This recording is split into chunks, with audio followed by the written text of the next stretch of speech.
The editor and publisher of Blank Slate Media, and I'd like to welcome everyone to our sit down with Tom Suozzi, who is the Democrat running in a special election to reclaim his third congressional district he occupied for 3 terms before deciding not to seek re-election. He is opposed by Nassau County legislator Mazi Pilip, who is running on the Republican and Conservative Party lines. I'd like to thank in advance the sponsor for this event and others, Northwell Health. And let me kick this off by welcoming you and asking you, why are you running for your old seat?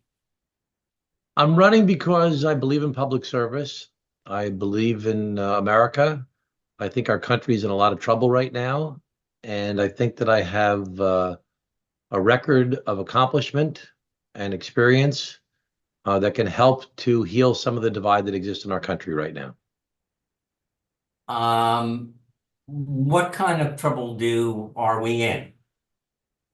I think that everybody has like these nagging feelings in the back of their head. They may not be obsessing about it every day, but I think that everybody, certainly my family and my friends and my constituents, and I mean, anybody I've been speaking to, is concerned about affordability and a cost of living. We have these polls over the past few years that are a new thing in American history where parents are concerned their children can't live as good a life as they did. They can't afford to buy a house. People are concerned about the immigration crisis. They see these pictures of people streaming over the border and they're wondering, is that going to really, blow up on us? Is that going to be something going to be really bad? We have these storms every time it rains. It's like, oh, is this going to be like one of those once in 100 year floods that happens now 5 times every 10 years? What's that smoke that's coming down from Canada? What's these droughts and forest fires and the waves crashing in, and the attacks in Israel, just so brutal and gruesome. Is Putin really trying to be like Hitler during World War II and just take over land by killing people? So it's everybody's got these nagging feelings in the back of their head about all these problems that are happening. They're wondering, is the world really changed? And they look to the Congress and they're like, okay, what are you doing to help us? And they're kicking out the speaker. They can't come up with a budget, and they're threatening to shut the government down again. I mean, well, what about us? What are you doing about us? So I think that the division that exists in our country, the fighting, there was division when I was in office before, but it's really just gotten worse than ever. And I think that people are just very concerned about all these different problems that are mounting and the failure of their government, especially in the Congress, to address them. When you were in Congress, you were there when January 6th, the attack on the Capitol, in the 2020, in the aftermath of the 2020 election, where there was an effort to overturn the election there. In terms of being worse, there was an effort to overturn a presidential election. First, what do you take from that? Right now, there was that attack on January 6th, but now you have not only President Trump, but you have Congresswoman Elise Stefanik from upstate New York, a congresswoman who is now saying the people who attacked you and your fellow members of Congress hostages. And these are people who have been arrested, many cases convicted, in some cases of sedition.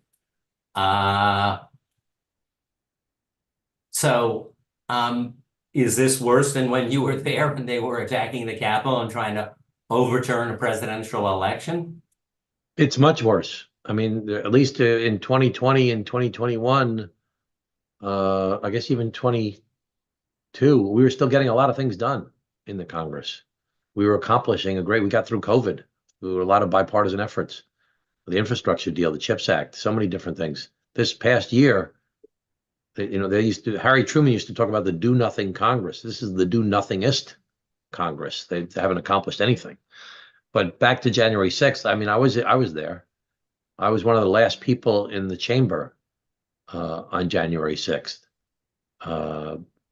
There's a whole long story. I'm not going to tell the whole thing, but I mean, I was there when I was watching the certification of the election and the debate state by state, and suddenly Nancy Pelosi gets rushed off the dais, and Steny Hoyer gets rushed out of the chamber, and Kevin McCarthy gets rushed out of the chamber, and something's going on, and Jim McGovern takes the rostrum and starts to conduct the meeting, and a Capitol police officer comes up and says, "Ladies and gentlemen, the Capitol has been breached. Tear gas is being used. Please look under your seats for a gas mask," and explains how to put the gas mask on. And people start getting taken off the floor of the chamber. I'm up in the gallery because there were very few people on the floor that day for the Democratic side because of COVID. The Republicans were much more bunched together. And a friend of mine, Congressman Jason Crow from Colorado, who's a former Army Ranger, calls over to me, says, Swaz, go check that door over there. Make sure those doors are locked. I'm climbing over the chairs and up to check the door and check that. Yeah, they're locked. Okay. So I'm sitting in such a place that the place that we leave, I have to go all the way around the gallery to the other side of the chamber to get out. Well, as I'm starting my journey to go leave, one of the last places to get out of from, I hear pop, pop, pop. I thought it was gunfire. And it was people using a carbon-fired piston to break through the glass of the doors where the president, they say, "Ladies and gentlemen, the president of the United States of America for the State of the Union." Those glass doors are being broken. And I thought those were gunshots, actually. And I make myself about 3/4 of the way around, and I hear what is unmistakably gunshots. And it was where the woman was killed trying to break through into the speaker's lobby. And now we don't know where to leave from the chamber. So everybody on the floor is gone. Most of the people in the gallery are gone, but there's still 15 or 20 of us still up in the gallery. And we don't know which door to leave because we don't know what's going on outside the doors. People are banging on the doors. I'm looking down at the floor.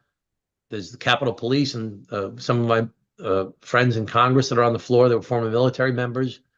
And you see, it's when you see the pictures of the cops with their guns trained and people are peeking through the window. That's that picture that you see. I was right above that.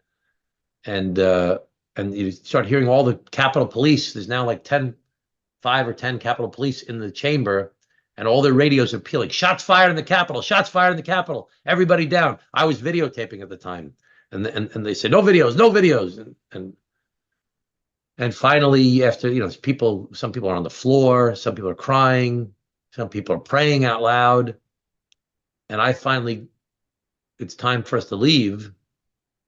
But it's 15 minutes, but it seemed like an eternity. And we go outside, and there are 25 of the rioters on the floor with their hands behind their backs, lying down with they're handcuffed or wearing the zip ties. And then we get taken through this rabbit warren over to an undisclosed location. So, I mean, the bottom line is anybody who tries to make that day less than it was is lying. That was an attack on the Capitol. It was scary. It was dangerous. And the whole time I was thinking to myself, we have to get back. We have to get back. We have to vote tonight. People cannot wake up tomorrow morning and we have not certified this election. Otherwise, they will have won. We have to get back. So I snuck out of where I was supposed to be, back to the Capitol. It's now been cleared, but it was so depressing to see all the broken glass and all the tear gas canisters and the puddles of probably tear gas or I don't know what it was, puddles of something on the floor all over the place, and the doors broken and furniture broken, and I was like, I was trying to be like, the mayor, county executive, the boss, like, oh, we got to do this, we got to do that, and I realized I was just in the way. So I left and I went back to my office. I hid in my office and the lights out, followed the news, got to get back. And then we went back that night, and it was about 3:00 in the morning that Vice President Pence and Nancy Pelosi certified the election. We had done our duty. We had accomplished what we had to do. And I was walking home that night, and I thought of Tom Lantos, who was a Holocaust survivor, who they named the Human Rights Commission after him that he used to run, the Tom Lantos Human Rights Commission for Congress. He said, "The veneer of civilization is paper thin. We are its guardians, and we cannot rest." Okay, so I'm sorry, I give a long answer, but yes, I was That's there. okay. That's okay. I guess my question is that there's several questions. So number one, whoops. Okay. Number one,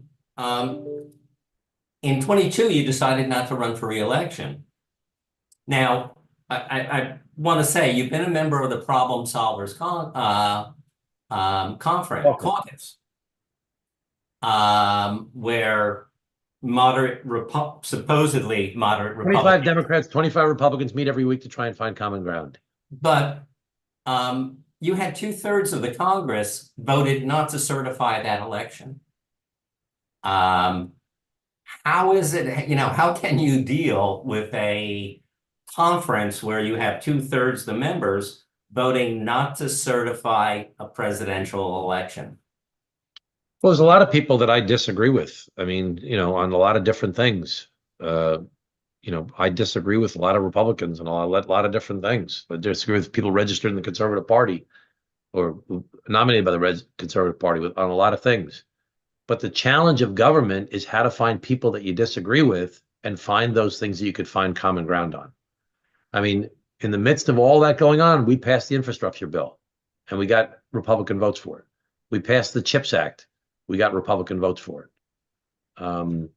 Some, really hostile people, we got votes on during COVID on bipartisan to pass major bills. So when you work with other people, it doesn't mean you agree with them on everything. A lot of people I don't agree with on things, but I'll work with them if they really want to solve a problem to try and find common ground to solve the particular issue. So we can't, I think one of the problems we face in our country with our division right now is that it's kind of like, it's my way or the highway. And if you don't agree with me on everything, then I'm not even talking to you anymore. And that's what we see happening in the Congress right now. They haven't accomplished a single thing in the past year. Now, They've passed 27 let me bills, let me most of ask you which are this: like President post-law. Biden and What's other that? people, President Biden and others have said, many people have said that democracy is in danger in this country. Do you agree? Yes. Yes, I do. So let me ask you this. You decided after this, after the attack on the Capitol, not to seek re-election. We ended up the district. I ran for governor. You ran for governor. Okay. Why make that decision at that point? Because there was a narrow margin in the House in favor Because of the the state of Democrats. New York, I believe, has a lot of challenges that need to be addressed, and I felt that I'd be very effective at addressing them. Now, I lost that race, and the voters decided that they wanted Governor Hochul. But I felt that I had an obligation to run for that seat to address the problems that we face here in New York State related to taxes and to corruption and to crime and a bunch of other issues.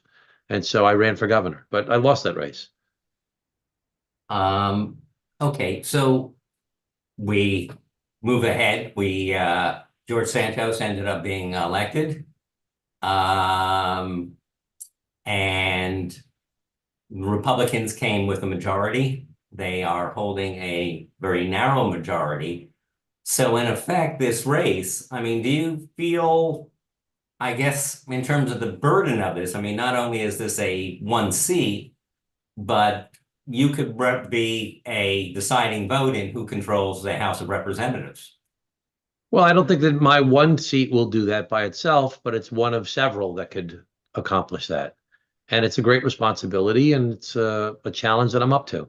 And I'm gratified that I've always been pretty much the same person. I've been in politics for 30 years, and I've always been a person who's tried to reach across party lines and get things done. despite criticism from a lot of people, including Steve Blank. But I've always been that same person, and I will always continue to be that same person. And I'm very excited because the Democrats sought me out to run for this seat. When I ran for county executive, I had to run in a Democratic primary. I didn't get any support from the establishment. It was my wife and my mother and the Carpenters supported me. Everybody else went with my opponent. And I fought with Shelley Silver, and I fought with Joe Bruno, and I fought with Dean Skelos. I ran for governor against Elliot Spitzer. I got crushed in that race. I ran for Congress. I didn't get endorsed by hardly anybody except for my friends and family. And I won that race. And then I ran for governor again. I got crushed in that race. So I've never been like the Democratic favorite to win. But for the first time, recognizing that the Democrats are losing on Long Island, recognizing that the Republican machine is back to where it was before I became county executive in January 2002, the election in 2001. They've asked me to run not because they like me so much, but because, number one, they know they want to win. And they know that my message that I've been talking about for 30 years, which is stop with all the BS and stop with all the finger pointing and the fighting and start working to solve problems, is what the people want. I think not just in my congressional district, but throughout the country. People are fed up with all the finger pointing and all the fighting and getting nothing done. And so that's going to be my race, and that's what I'm running on, and that's what I think is the winning message. What is your message? You've got a theme of we'll fix it. Let's fix this. Let's fix it. That's all of us together. Let's fix it. Us, all of us. What does that mean in terms of fix what? Fix the broken system in our country. Repair the world. We've got this division is destroying our country. This selfish focus on getting social media hits and saying outraged things on both sides, and not getting things done is not working for the people. All those things I talked about earlier that people are worried about the cost of living and, whether it's their home prices or prescription drugs or health insurance or the immigration crisis or climate change or guns or the threat to reproductive choice or Israel or Ukraine, all these things it's all broken. It's all part of the same dysfunction that exists, that people are not sitting down and working to solve the problem. Every problem we face in the country is complicated. Nothing is simple. You cannot solve a complicated problem in an environment of fear and anger. You need people of goodwill who are willing to sit down across from each other to try and find common ground and work out a solution. And that's what I've been doing my whole career, and that's what I'm doing. So you're opposed by Mazi Melissa Phillip, who is experienced, who has 2 years in the Nassau County Legislature, and has not spoken regarding many of the national issues. What is that in terms, and I know you've been making a point, your campaign has been making a point, calling for more debates. There's one debate scheduled, News Channel 12, 5 days before the election. 5 days after early voting starts. 5 days after early voting has started, and it won't be broadcast in Queens, where there's about 20% of the district, 10-20%. How do you cross that, make that distinction between views when many of them are not being, she's not answering the questions on many issues? We don't know what she stands for. I mean, we've been searching through the records. I don't know what she stands for. I don't know who she voted for president. I don't know what her position is on so many different issues. She says 2 different things about the same issue. I don't understand it. I don't understand how you could run for Congress, especially after George Santos, where we didn't know what the truth was about him, how you could possibly run for this seat at this time and not be transparent. And I'm flummoxed by it. I can't figure it out. It doesn't make any sense to me. And normally, I have 90% name recognition. I've been around for a long time. She's got 30% name recognition or 40% name recognition. Normally, I'd be saying, "Oh, I don't want to debate." A person in my position would be saying that, and the person who's the challenger would be saying, "Oh, that's more debates, more debates." This has been completely turned on its head. I've agreed to every debate, and she won't debate. That doesn't make any sense. So, Is there a feeling that the Nassau County Republican Party, it's won every single election, uh, basically in Nassau County the last several years, holds the county, everything, all the county-wide seats, all the all the town town seats. seats, all the city seats. Do they just feel that they can run, put a candidate whose views aren't that clear out and think they can win with that? Yes, and they've got a machine behind it. They've got, they'll have hundreds of employees who work for the town of North Hempstead, the town of Oyster Bay, the town of Hempstead, the county of Nassau, walking the streets every day, every weekend, handing out literature, knocking on doors, talking to their family members, making sure that they vote the Republican way. They're back to the same old Republican machine that it was before I ran for county executive, and they're very powerful and they're very effective. The problem is they don't represent the views of the people.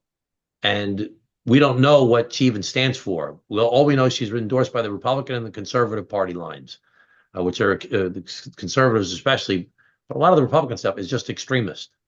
And I don't know what she'll fight for other than the party line. And if you listen to anything she said in her speeches or the appearances she's made on Fox News, which is seems to be the only channel she'll be on, is everything she says are talking points that have been given to her by either the national Republicans or the party bosses. So I just don't know what I don't know what she's about. Well, what we've seen in tweets and some of her campaign literature is that she will stand up to Joe Biden and the squad, reduce taxes, secure the border, support police, focus on the economy, fight inflation, create jobs. I'll do all those things too. Okay. What is that? I've got a record of accomplishment and experience and detailed plans behind each one of them. The whole thing is laughable. I mean, it really is. When you talk about the border, we've been fighting about the border for 36 years. I have a bipartisan proposal, an op-ed piece that I wrote with Peter King that was actually titled by the New York Times, The Grand Compromise, which is what you need in order to address the border crisis, is you need a compromise. And I sent a letter to the president the other day, and I sent a letter to Speaker Mike Johnson and Minority Leader Hakeem Jeffries. And I said, stop already. Let's find a solution. You need a bipartisan solution that secures the border, creates a more orderly process, and treats people like human beings in the process. Let's create a Ellis Island on the southern border. So you can say you want all these things that she lists as talk points. What's your proposal? What do you want to do? I've passed the state and local tax deduction, restoration of the state and local tax deduction through the House of Representatives 3 times. The Republicans on Long Island said that they want to do it. Why haven't they passed it? They haven't passed it through the House. I couldn't get it through the Senate. I don't control the Senate. I don't control the president. But I passed it through the House 3 times, despite tremendous opposition from the Republicans and even some in my own party. What are the Republicans going to do? Why haven't they done anything on it? They say they're for it. What have they done about it? Nothing.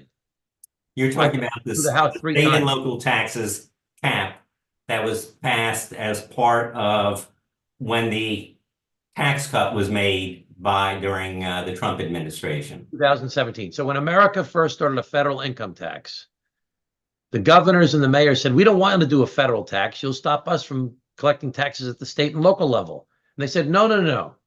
We will do a state and local tax deduction where you can deduct your state and your local taxes, your property taxes, your school taxes, your state income taxes. You can deduct them from your income so you won't pay taxes on the taxes you've already paid. And that was the law of the land for almost 100 years in America. And Donald Trump in 2017 and the Republican Party rammed through a tax bill that they needed money from, and they said, let's get rid of the state and local tax deduction and cap it at only $10,000. And that'll hurt me in New York, but it doesn't matter because New York's not going to vote for me anyway. That'll hurt me in California, but they're not going to vote for me anyway. And they gave a real shot in the chops to New York when they did that. So I was fought for years to try and get that back because we got a big affordability and tax problem here in New York. And the state and local tax deduction was one of the main sources of relief for our taxpayers. And I passed it 3 times through the House, as I said, despite tremendous opposition. But we couldn't get it through the Senate and the president. So she can say all the things she says in these little tweets and sound bites to her own people in structured environments, but we don't really know what she's standing for. And you don't like what I'm saying, then okay, come debate me. Why won't you debate? Why won't you tell the people what you stand for and debate me? You want to attack me? You want to say that I'm this or I'm that, and use the sound bites that have been handed to you by the Republican National Party and the party bosses? Okay, let's debate about it. Newsday wrote a cover story, said Tom Suozzi has stayed in the center lane throughout his entire career. How is she saying that I'm affiliated with the squad? That doesn't make any sense. So it's nonsensical, and it's what people are sick and tired of in politics. Let me ask you, let's a little bit on, we'll get to some of the other domestic issues, but Israel is become, this is, Philip is a former gunsmith with an Israeli, I thought she was a paratrooper. She said she was a paratrooper. She said she was in the paratrooper unit, but but it turns out she's a gunsmith. So she wasn't a paratrooper. She wasn't the one jumping out of planes. No. Okay. So that was a misrepresentation. But let's talk. She's saying that she's going to defend Israel. She also has said that she defends what Israel is doing, totally backs Israel and what they're doing. Is there any difference with you and her on that? Are you? I unequivocally support Israel, as I have throughout my entire career. And the only difference is that I have a record of showing that and getting things done. And that I have been a legislator and an elected official who has the relationships and the understanding of how government works. And the Republicans that are saying, oh, we support Israel, we're so strong in support of Israel. But right now there's a $14 billion aid package for Israel that the president has proposed that the Democrats support. And the Republicans are conditioning that support for Israel on getting a $14 billion cut from the IRS. What does that have to do with anything? That doesn't make any sense whatsoever.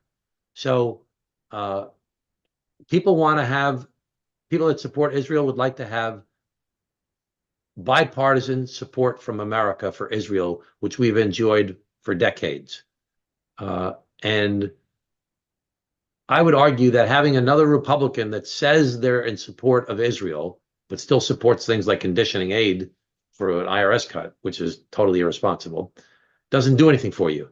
What you need are more strong, outspoken, pro-Israel Democrats like Tom Suozzi, who will support Israel and will try and help them in this crisis that they're facing right now.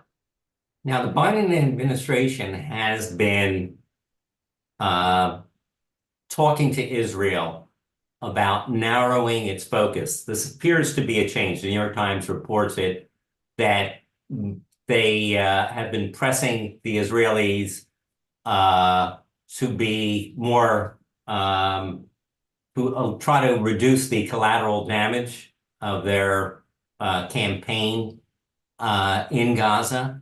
Do you support how do you think, what do you think of Biden's handling of this war?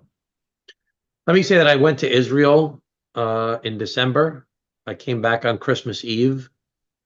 I met with the parents of a hostage who's from Plainview. His parents were from Plainview. He was from Plainview. Parents were in Israel. I met them over there. Just devastating. Can't imagine what that's like for that family. Our children are 28, 25, and 20. Their son is 22. I can't imagine not knowing what's happening with him for all this time. It's over 80 days now. Just awful. Uh, I spoke with one of the main spokespersons for the IDF, learned a tremendous amount.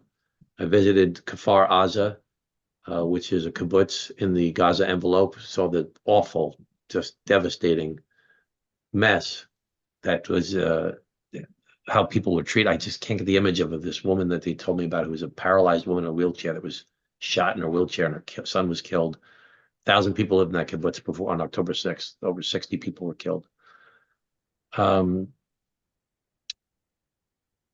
know that President Biden is very, very heavily supported in Israel. The Israeli people are very grateful to the president, not only for his incredibly strong statements right away after the October 7th attacks, not only for sending the aircraft carriers to the region to stop a wider conflagration from happening, not only for the statements he's made, but for the only president to visit Israel during wartime. So the Israeli people are very grateful and supportive of President Biden for the way he's prosecuted America's response to this effort. So I think that what the president has done is laudable in the way he's conducted this. And you'd have to be inhuman not to feel for the people that are being killed. You refer to it as collateral damage. There are civilians that are being killed in this process. I'm very familiar with this. I passed a bipartisan bill in 2018 called the Human Shields Act, to have sanctions against Hezbollah and others when they use human shield civilians and they place their missiles in schools and in mosques and in hospitals. This is something they've been doing for a long time.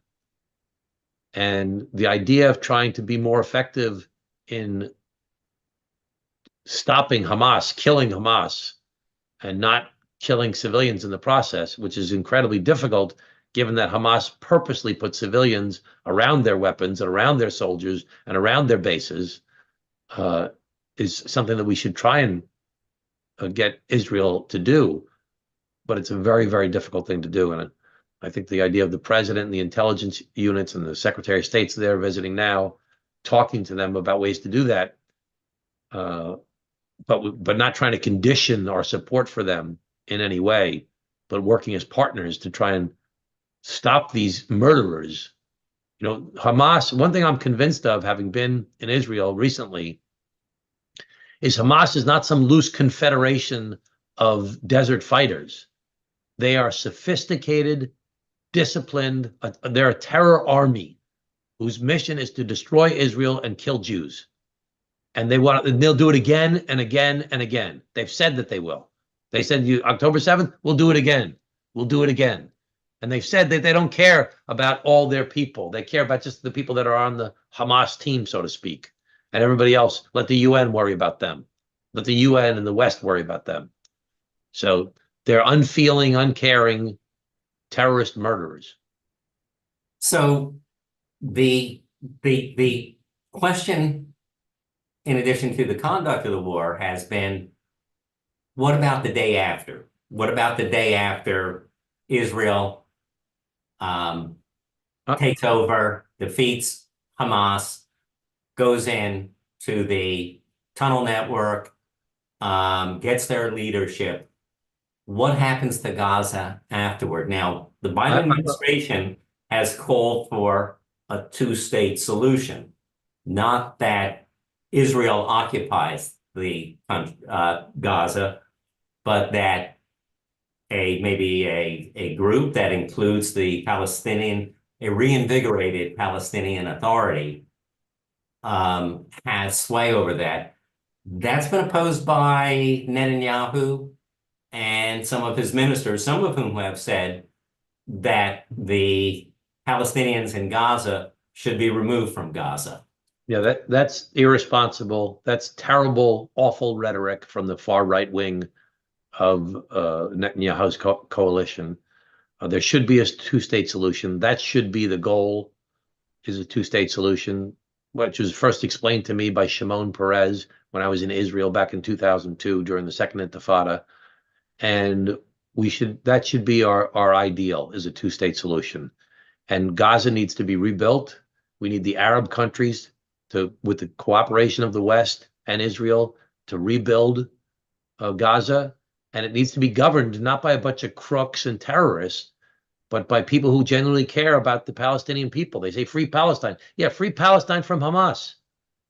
Have a government that focuses on clean water and schools and sewers and picking up the garbage and paving the roads and not building tunnels and weapons and paying people to go kill Jews. So the two-state solution is the ideal that everybody should aspire to. It's essential for the long-term existence of a truly democratic Jewish Israel. So, But it needs to be a responsible right now party. you have the Prime Minister Netanyahu, who has been effectively opposing a two-state solution for decades now, Well, and he's wrong has about said that. he would not support a two-state solution at the First of end all, of. I've always been in support of a two-state solution. I've always believed that Netanyahu is wrong on that issue. And I don't think that, quite frankly, it's not my job to get involved in Israeli politics, but I don't think that Netanyahu is that popular right now, because he was the heading of the government when this attack took place, and they didn't know it was happening. The stuff that was going on before that with the Supreme Court and the protests in the street, his own personal issues that are going on. So I think that the Israeli people are unified right now in the prosecution of this war, but I don't think that Netanyahu will be there once this is over. Um, in addition to the money you mentioned for Israel that's being held up, there's also $60 billion in money for Ukraine, $14 billion for money for the southern border, as well as money for the Far East, our defense in the Far East.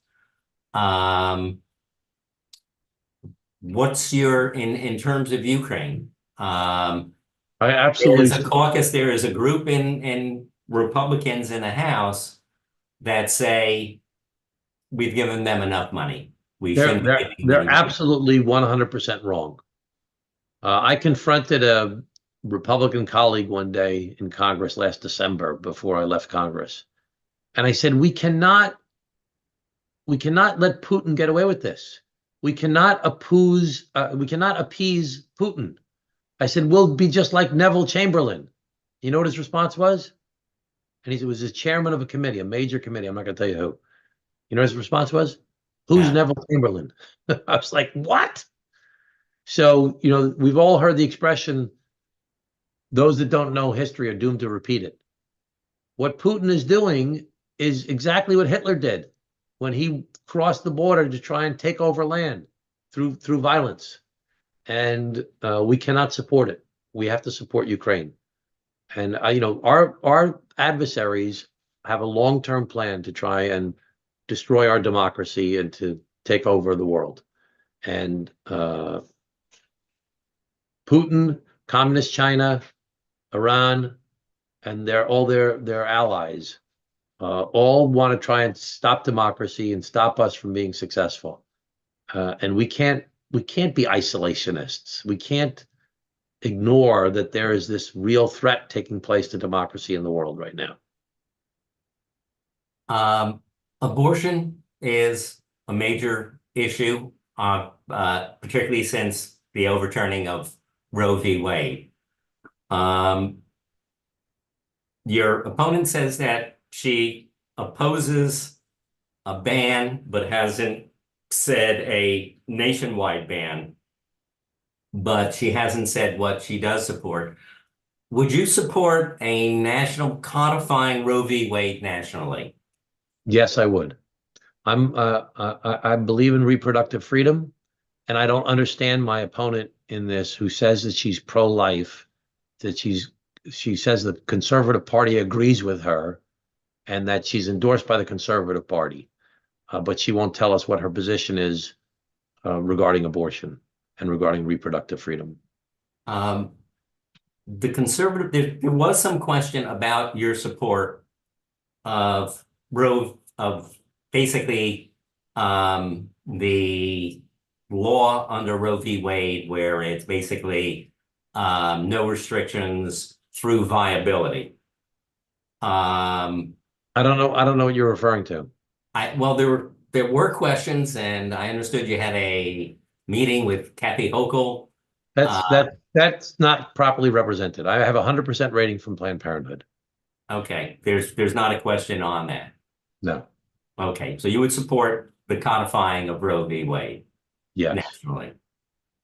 Um, the other let's talk about crime and bail reform, which was um, this is Philip is also saying supporting crime and not defund the police. This was actually something that you brought up when you ran for governor. What is your position in terms of crime, bail reform, what needs to be done? Although the crime rate has come down dramatically in the past year, what more needs to be done? Well, first, let me say that I ran the Nassau County Police Department as the county executive. It was the 12th largest police department in the country. When I was there, we reduced the crime rate to the lowest it had ever been.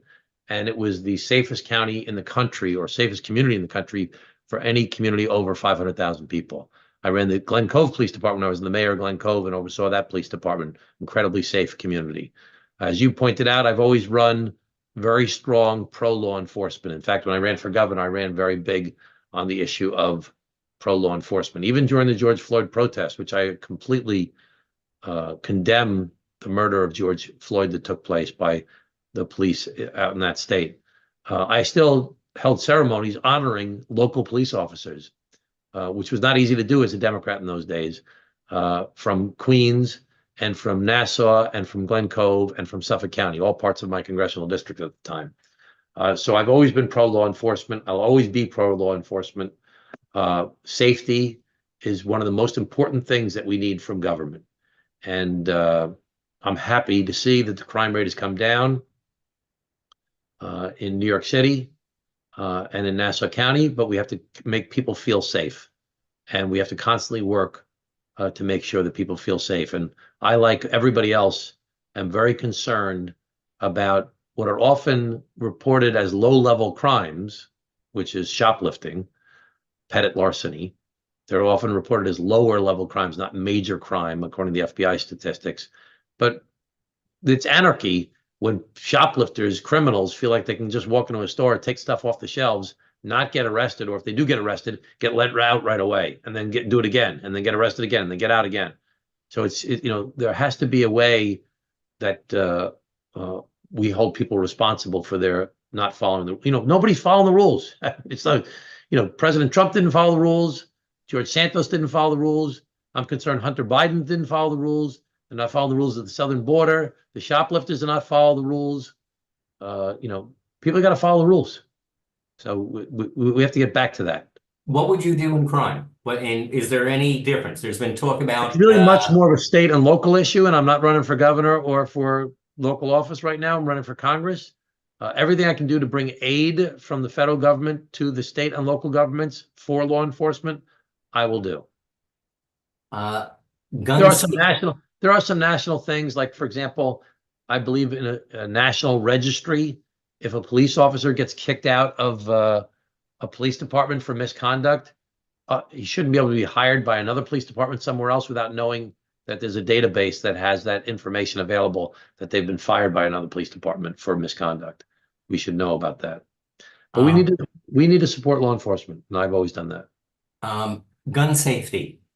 Um, I have an you, F rating. I have an F rating from the NRA, and I co-sponsored every piece of legislation for gun violence prevention in the U.S. Congress, every single one. And that's why, support a ban on assault weapons, yes, universal background checks. absolutely. Uh, Anything else? Every single thing you could think of to try and reduce gun violence in our country, I've signed on to that legislation. I mean, it's really emblematic of the dysfunction in our country. 90% of Americans support universal background checks. 90% of Americans, not like 50%, 90%. 75% of gun owners support background checks. Why is it the Republicans will not support universal background checks? What's Mazi Phillips, my opponent's, position on background checks on assault weapons. We don't know what our position is. So why is it the Republicans won't support that? Because they're afraid of losing a primary. And the only people that vote in a Republican primary are the far, far right. So many lockstep Republicans, which is one of the problems in our country, are pandering to the far right. And they're afraid that if they support universal background checks, even though it's supported by 90% of Americans, it'll cost them a primary. Well, that's just completely irresponsible. How much of this has to do with our election system from the point of view of the unlimited dark money that can be done? The Supreme Court's decision that basically eliminated many of the restrictions on giving during a campaign. I think unlimited dark money is bad. I've been endorsed by a group called End Citizens United, which is the name of the Supreme Court that permitted that to happen. And we've got to get it out of the system. And there are ways to do that, but we can't get the Republican support to change the legislation in Congress. But I don't think that's the whole story. I think a lot more of it has to do with this grassroots effort of not just the NRA. There are groups that are much further to the right than the NRA. They criticize the NRA, that the NRA is too weak, that vote in the primaries. They get the people out to vote in primaries to stop the Republicans from moving on this immovable topic. And despite the fact that 90% of voters support it. Now, inflation. Your opponent says that she will curb inflation. How's she going to do it? What's her ideas? Well, I guess the other question is, I think the last measure was, we're at about where the Federal Reserve likes it to be, 1.92%, is the accepted, what the Federal Reserve shoots for. Should the Federal Reserve, people have been discussing it, should it reduce interest rates?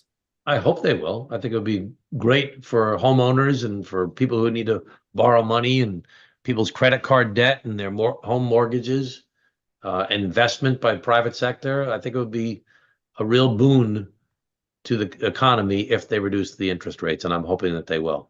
Is now, there I anything why they increased them when they did, and it's actually been a positive result for the economy overall, but people are just suffering too much right now, and they need a break, and they need their interest rates reduced.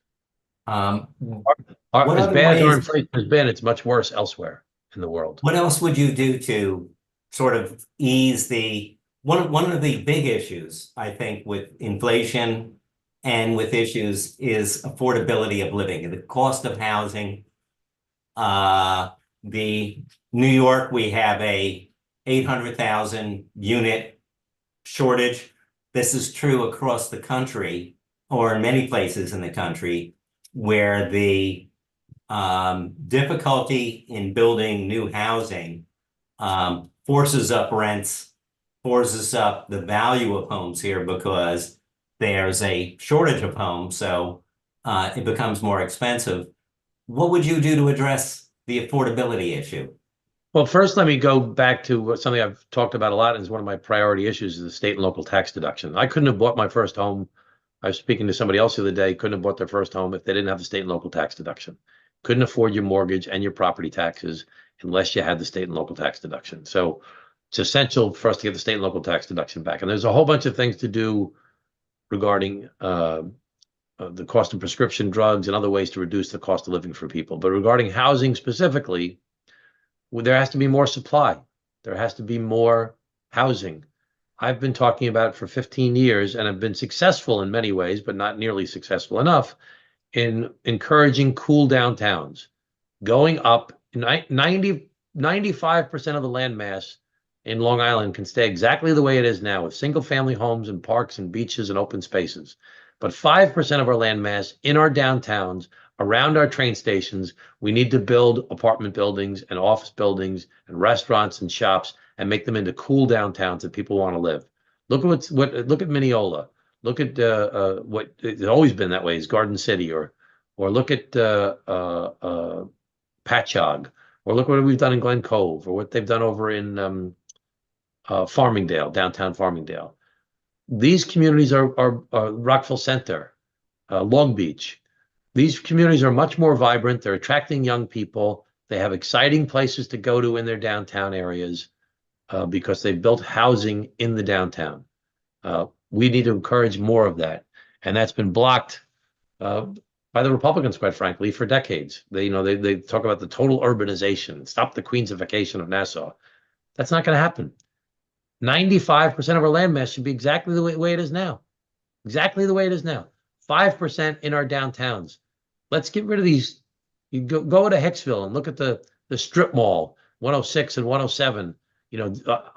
Just more and more of the same old schlock down there. It could be one of the most vibrant downtowns in all of Long Island, Hicksville, because there's so many cars that travel through there. It's the busiest train station outside of Penn Station.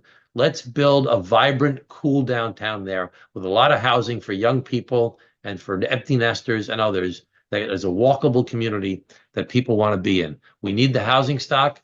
It would be great for the quality of life for the people who live in Hicksville. It would improve the quality of life there, and it would expand their tax base. It's a win-win for everybody. We just need the politicians to accept the fact that it needs to be done.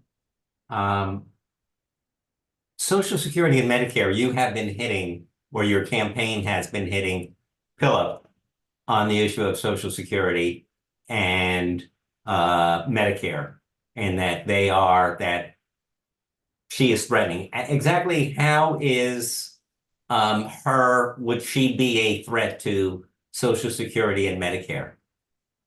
You say exactly how would she be? Well, we really Yeah. don't know what she would do about anything because she hasn't told us anything about what she stands for. But we do know that she's endorsed by the Conservative Party and by the extremists in her party, which are represented. And they are in favor of cutting benefits for Social Security and Medicaid. And they're in favor of, quite frankly, they passed a budget in continuing resolution in Congress back in September. They would have cut aid to Israel. They would have cut veterans benefits.